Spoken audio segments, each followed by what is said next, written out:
The first texts refer to his spiritual presence with his people, the second series relates to his visible presence, in the body.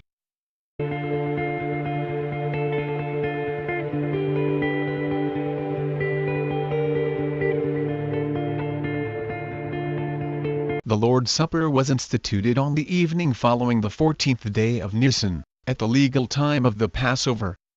Robinson maintains that the term Passover sometimes comprises the whole Paschal festival, or the Feast of Unleavened Bread, which began with the Passover proper, that the expression to eat the Passover meant to keep the Paschal festival, and that the preparation of the Passover, John 19:14, denotes simply the customary preparation for the Sabbath, which occurred in that Paschal week.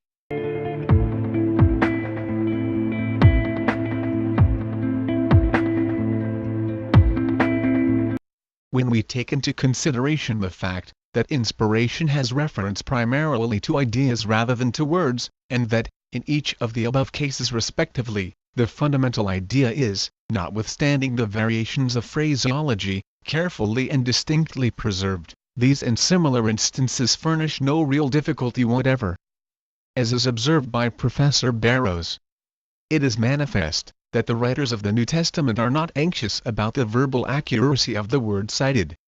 The spirit and scope of a passage, which constitute its true life and meaning, are what they have in view, not the exact rendering of the words from the Hebrew into the Greek.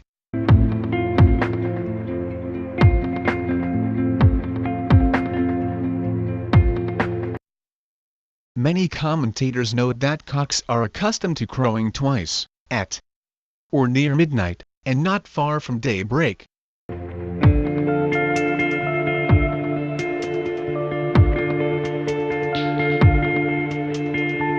The first text was another way of saying, you must from now on use such precautions, and make such provision for your needs, as men generally do.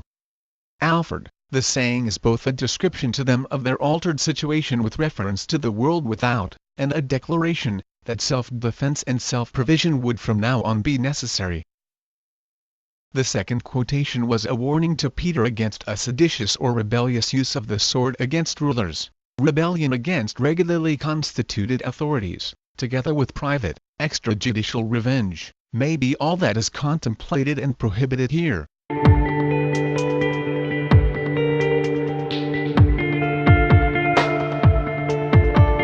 We have previously seen that the first text is equivalent to a declaration that, in the changed circumstances of the disciples, self-defense and self-provision would from now on be necessary. The passage sanctions self-defense but not aggression. Alford says the next passage should read, "He drove all out of the temple, both the sheep and the oxen." The scourge was applied to the animals, not to their owners. Barnes takes the original of Matt v. 39, as meaning, "Do not set yourselves against one who has injured you." We are not to cherish feelings of obstinate and implacable resentment. The last text means, as noted elsewhere, that those who take the sword in opposition to legal authority, as Peter contemplated doing, or against innocents, as the Jews were about to do, should perish by a violent death.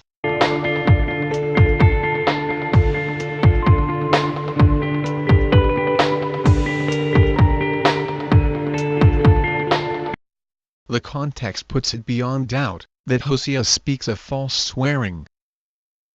It is equally clear that our Jesus, in Matthew, does not refer to judicial oaths, but to profane swearing, or oaths in common conversation. Far from condemning judicial oaths, Jesus recognized their validity, and allowed himself to be put under oath.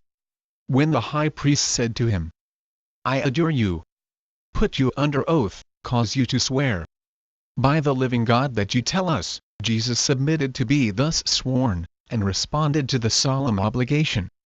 We find, also, that good men, an angel, even God himself, employed the oath for confirmation,